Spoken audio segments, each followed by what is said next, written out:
Salut tout le monde, j'espère que vous allez bien. Aujourd'hui on se retrouve donc pour une nouvelle vidéo qui va parler tout simplement de foot, je pense que vous l'avez vu. Ne vous inquiétez pas, la review de Extreme Rules 2009 sort demain. Voilà, j'anticipe, je vous avais dit que je la sortirai en fin de semaine.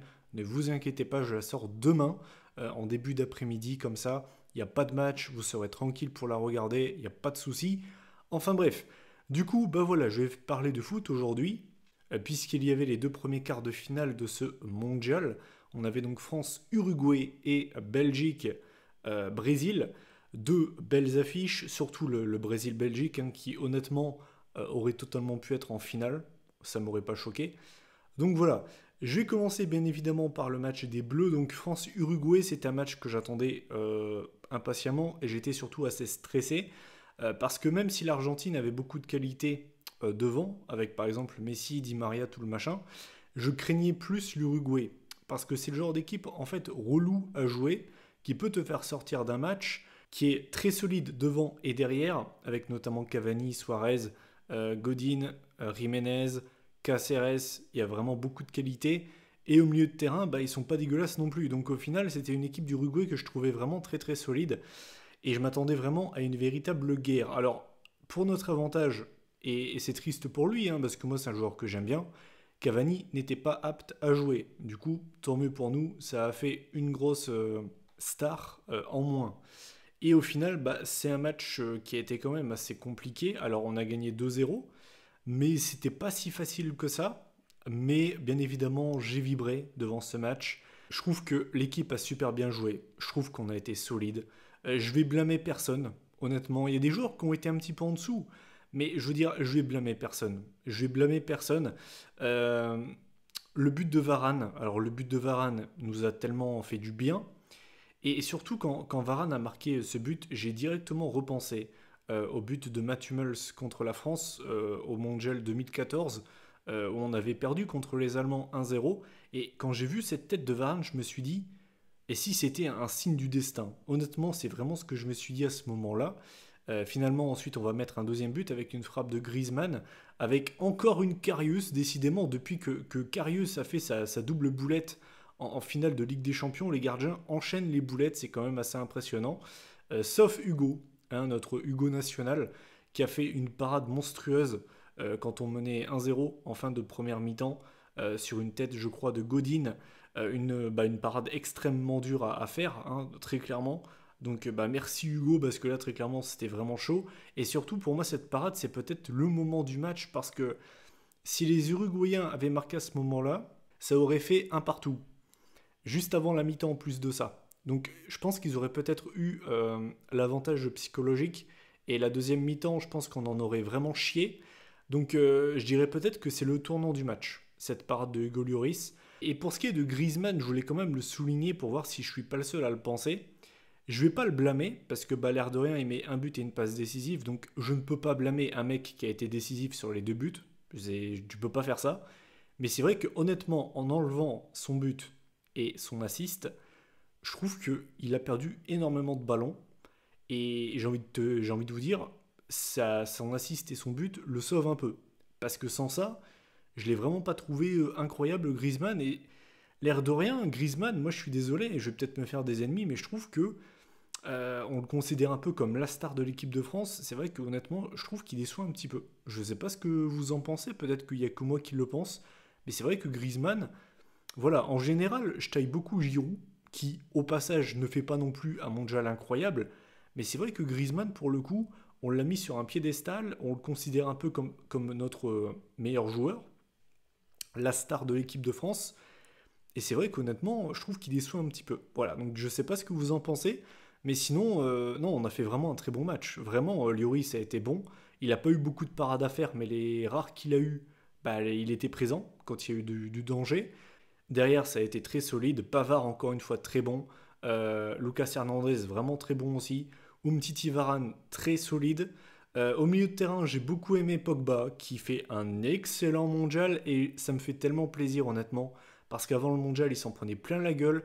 Je voyais tout le monde qui disait qu'il était surcoté, qu'il savait rien faire de ses pieds. Ben, bizarrement, ces haters, je les vois plus. Depuis le début du mondial, c'est bizarre, parce qu'encore une fois, je suis désolé, mais contre l'Uruguay, il a été excellent, vraiment, il a été excellent. Kanté, comme d'habitude, génial. D'ailleurs, moi, je vous le dis, je vois bien le Real Madrid essayer d'avoir N'Golo Kanté et Eden Hazard. Je ne sais pas ce que vous en pensez, mais je vois totalement le Real Madrid essayer d'avoir N'Golo Kanté au milieu de terrain et choper Hazard. Si jamais Ronaldo se barre à la Juve, ça pareil, ça c'est incroyable, sans déconner. Bref, on n'est pas là pour parler des transferts, mais voilà, Kanté, Pogba, très bon. Tolisso, il a été cool aussi. Mbappé, très bon. Mbappé, il a mis une PLS à l'Axalt. Là, l'Axalt, je pense qu'il doit avoir des crampes de bâtard. Mais sinon, voilà, je veux dire, l'équipe de France a vraiment bien joué. Voilà. Et vraiment, ils ont fait un très bon match. Je pensais qu'on en aurait. Je pensais honnêtement qu'on allait plus en chier. Et je nous voyais même, peut-être même sortir, sans déconner. Ou en tout cas, aller en prolongation. Donc, ils m'ont vraiment rassuré. Parce que l'Uruguay, encore une fois, je vais le répéter, c'est pas sur le papier l'équipe qui fait la plus rêver. Ça fait pas autant rêver que la Belgique ou bien le Brésil. Mais c'est une équipe extrêmement chiante à jouer. Donc, je suis très content qu'on soit sorti de ce piège en fait. Et du coup, ben voilà, la France en demi-finale, c'est la première fois que ça arrive dans une Coupe du Monde depuis 2006. Donc bah, ça fait plaisir, forcément ça fait très plaisir. Et quelle transition, hein, puisqu'on va parler de l'autre demi-finale, puisque donc c'était la Belgique contre le Brésil. Moi c'est vrai que pour moi c'est un match qui allait être assez serré. J'avais pas forcément de pronostic, mais je voyais beaucoup de gens dire que le Brésil allait gagner genre 3-0. Non. Par contre, une chose, et je vais pas genre retourner ma veste, c'est vrai que j'avais peur pour la défense. Compagnie, Alderweireld et Vertonghen, c'est quand même des gros gabarits. En face, tu as des mecs comme Neymar, Douglas Costa, Willian, Coutinho, c'est des petits gabarits, Gabriel Jesus aussi. C'est beaucoup de petits gabarits qui sont assez solides en plus de ça sur leurs appuis. Donc ça pouvait être un match vraiment très très dur pour eux. Et on va pas se mentir, mais ils l'ont quand même eu mal, surtout que Compagnie, je crois qu'il a été blessé une bonne partie de la saison.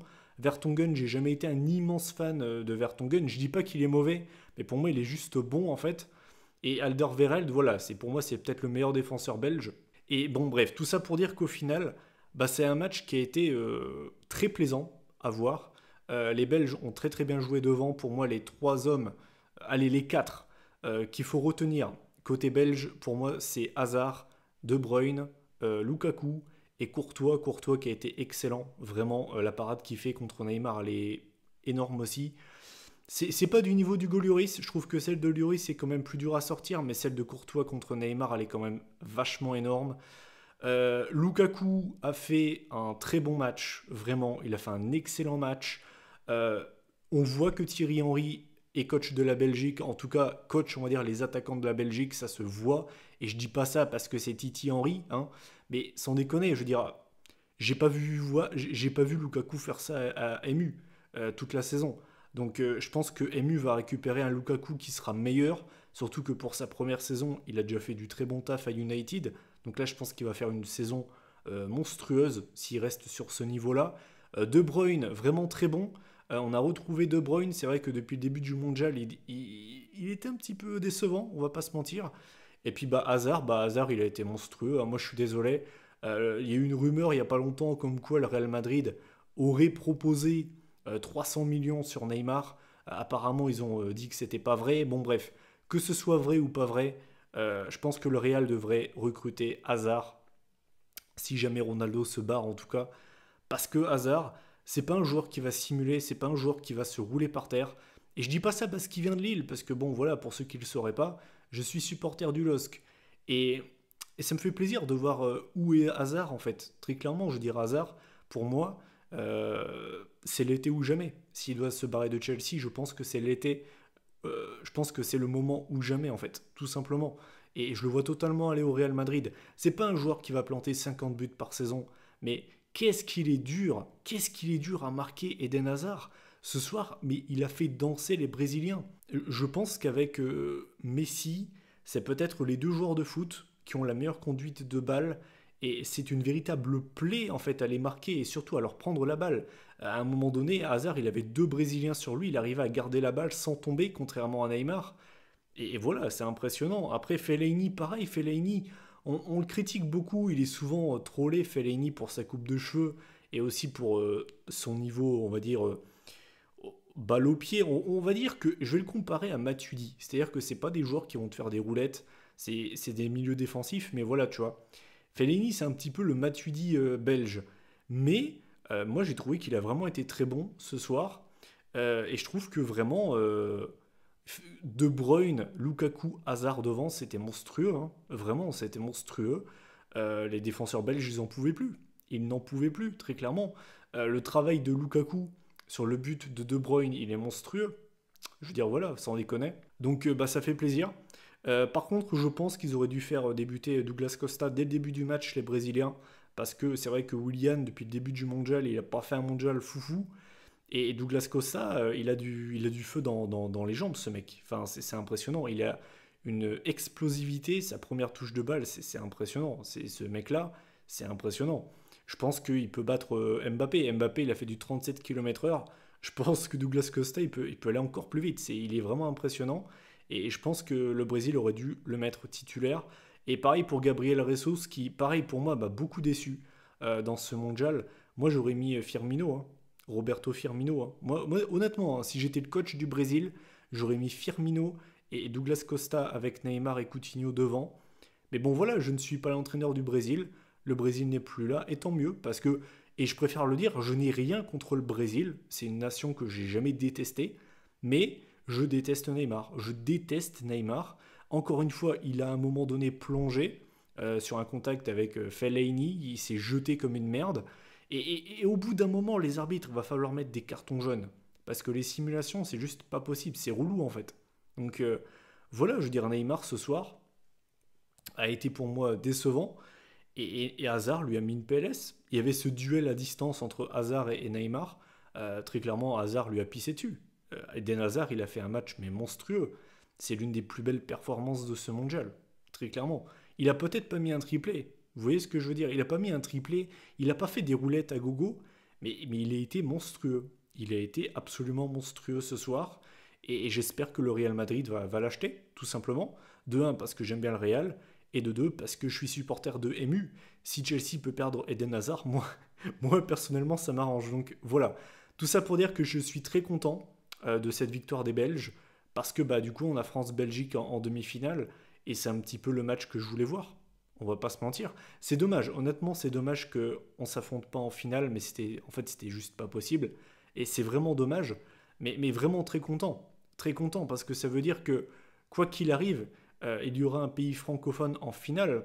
Et si on perd, honnêtement, si la France perd contre la Belgique, bien sûr que je serai déçu. Mais je vais pas rager parce que je sais qu'en face, c'est les Belges, c'est nos voisins.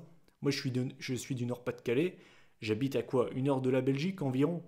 C'est mes voisins, tu vois, c'est nos potes. Tu vois ce que je veux dire? Ils sont trop cool, les Belges. D'ailleurs, s'il y a des Belges qui m'écoutent, vous êtes trop cool, tu vois. Donc, donc ça fait plaisir. Ce France-Belgique, ça fait vraiment plaisir. Et quoi qu'il arrive, bah, on repartira content. Tu vois ce que je veux dire? Donc très content de cette affiche. Je n'en peux plus, honnêtement. Le match, c'est mardi. Ça va être très très long d'attendre. Et que le meilleur gagne, tout simplement. Que le meilleur gagne. Et puis bah, si la Belgique passe, eh bien, je vous soutiendrai, tout simplement. Donc bah, du coup, voilà. Donc aujourd'hui, normalement la vidéo sort samedi. On a les deux autres demi-finales. Donc on a Suède-Angleterre et Russie-Croatie. Moi, je pense que c'est la Croatie qui va passer difficilement face à la Russie. Et je vois bien la Suède créer la surprise pour avoir une Croatie-Suède en demi-finale de l'autre côté. Et pourquoi pas avoir une finale France-Croatie. Personnellement, je trouve que ça a quand même de la gueule, l'air de rien. Donc voilà, surtout que la finale, ça va tomber le même jour que Extreme Rules. Autant vous dire que ma hype pour ce pay-per-view sera extrêmement faible. mais comme rarement, je crois, sans déconner. Je veux dire, sans déconner, le pay-per-view tombe le même jour que la finale du mondial. Si la France est en finale, est-ce que vous croyez sincèrement que je vais en avoir quelque chose à foutre de Extreme Rules? Sans déconner.